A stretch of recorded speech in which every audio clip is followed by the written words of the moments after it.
The ground looked fine. It had looked fine for 21 days. The dog knew otherwise. The Great Pyrenees had come to them as a rescue. 2 years old, white as new snow. 78 pounds of instinct that nobody had managed to fully domesticate. His name was Birch. He had spent his first 2 years on a rural property, working livestock, doing the thing Pyrenees were bred to do, which was patrol the perimeter and refuse to stop. He was not a house dog by origin. He had adapted because he had no choice, and because the family, Nina and her husband, Callum, and their daughter Rosie, had been patient with him. She was the kind of toddler who ran toward things rather than away from them. Curious, fearless, in the specific way that precedes consequence. She had decided Birch was her personal territory in the same way he had decided the yard was his, and for a year they had coexisted in mutual proprietorship. Then, Birch changed his relationship with the yard. It started on a Thursday in late April. Nina was watching from the back porch while Rosie played in the grass. A routine afternoon, the kind that happens 1,000 times in a suburban backyard without incident. Birch was doing his usual patrol. Then he stopped. Specifically, he stopped at the far left quadrant of the yard beside the old plum tree, and he stood there. Not unusual. He stood at things. What was unusual was that when Rosie ran toward the plum tree, as she often did, to collect whatever had fallen, Birch moved between her and the tree before she reached it. He didn't make a sound. He didn't push her. He simply placed himself in her path and stood. Rosie thought this was a game. She went left. He went left. She went right. He went right. She dissolved into giggles and ran back toward the porch. Birch watched her go and then returned to his position beside the plum tree and stood there for another 20 minutes. Nina mentioned it to Callum at dinner. He said, "He's herding. It's what he was trained to do."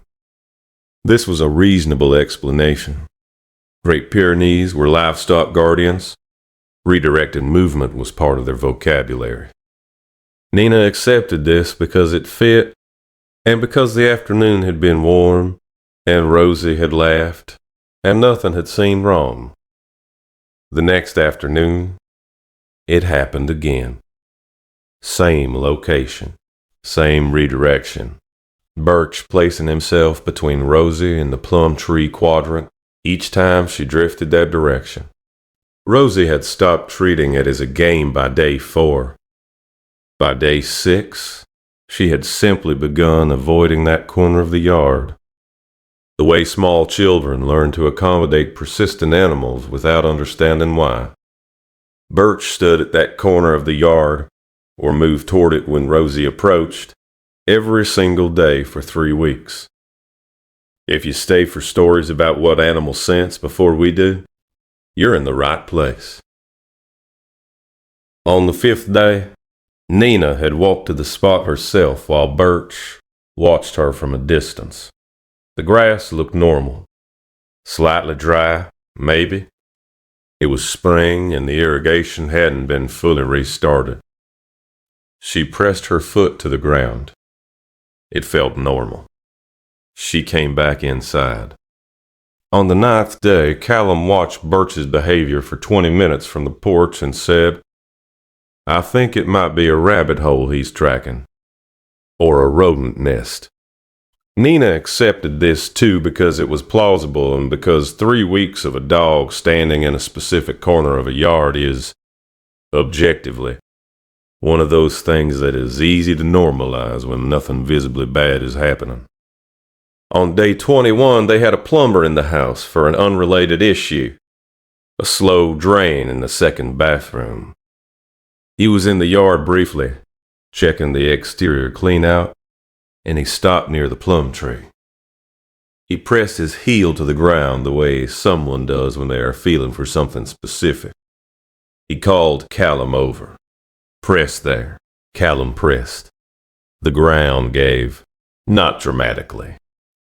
The specific soft depression of earth that does not have adequate structure beneath it.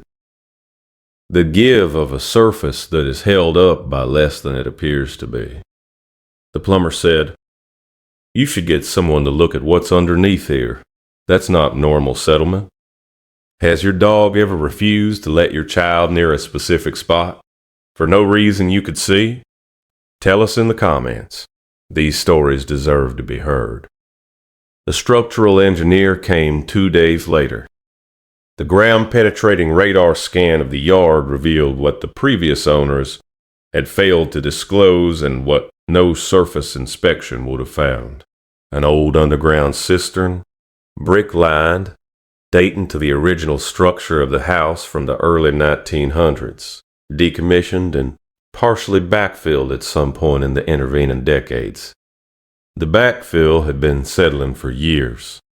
The brick lining had developed stress fractures.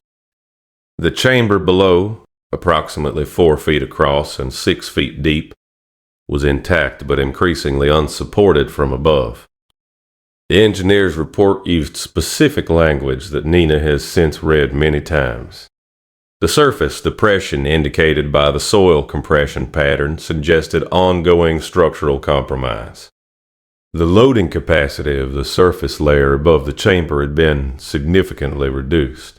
A concentrated weight load, for example, a small child running or jumping on this surface, could, under certain conditions, result in partial or complete surface collapse.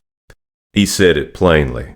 A child falling through would have fallen 6 feet into a brick chamber with no independent means of egress.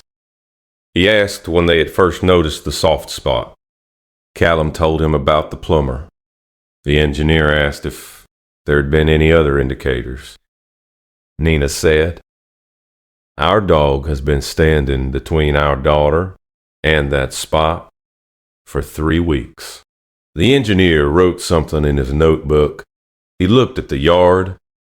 He looked at where Birch was standing, at the edge of the excavation zone they had marked, watching the activity with the composed attention of an animal whose job had just been formally acknowledged.